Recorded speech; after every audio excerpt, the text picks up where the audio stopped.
120 बहादुर पर समाजवादी पार्टी के सांसद धर्मेंद्र यादव ने कहा, मैं फरहान अख्तर को बधाई देता हूं। इस फिल्म के जरिए उन लोगों को भी जानने का मौका मिलेगा जो उस लड़ाई के बारे में नहीं जानते। फरहान अख्तर साहब को मैं इस मौके पर बधाई देता हूं, धन्यवाद देता हूं।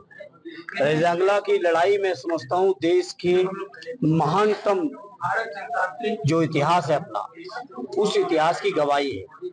और मैं समझता हूँ इस फिल्म के माध्यम से जो लोग उस लड़ाई के बारे में नहीं जानते थे, जिनको एहसास नहीं था कि किन विपरीत परिस्थितियों में हमारे 120 बहादुर सैनिकों ने चीन के 3000 सैनिकों को खदेड़ा। बहुत सारे लोग हैं जिनको इस इतिहास का अंदाज या एहसास नहीं है। तो इस फिल्म के माध्यम से उन्होंने पूरे देश के लोगों को बताने का काम किया, इसलिए उनको बधाई देता हूँ।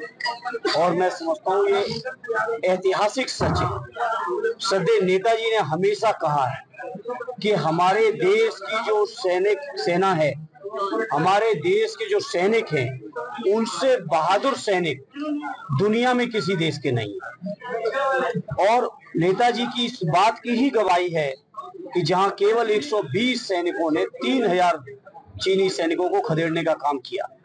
तो मैं समझता हूं हमारे देश की सरकार को हर समय, हर पल, हर दिन कोशिश करनी चाहिए कि सैनिकों के सम्मान के लिए, सैनिकों के स्वाभिमान के लिए, उनके मान और सम्मान के लिए हर संभव प्रयास करना चाहिए।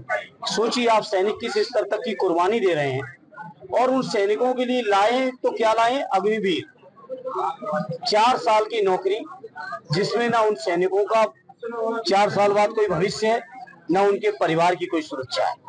और मैं समझता हूं आज की इस फिल्म को देखने के बाद, हालांकि हम लोग लगातार मांग करते रहे, कम से कम सरकार को संकल्प लेना चाहिए कि जहां हमारे सैनिक इतने बहादुर हैं, इतनी बड़ी कुर्बानियां देने को तैयार रहते हैं, वहां सरकार को भी सैनिकों के लिए हर संभव प्रयास करना चाहिए। और ये जो अग्निवीर की योजना है, जो टेम्परेरी नौकरी है, इसको खत्म करके सैनिकों की वही पुरानी भर्ती जो स्थायी, उनके लिए, उनके जीवन के लिए, उनके परिवारिक जनों के लिए, भविष्य के लिए जो बेहतर थी, वही लागू करनी चाहिए। मेरी साफ साफ लगातार संसद में भी मांग रही है, हर मौके मांग रही है, आज फिर दोहराता हूं।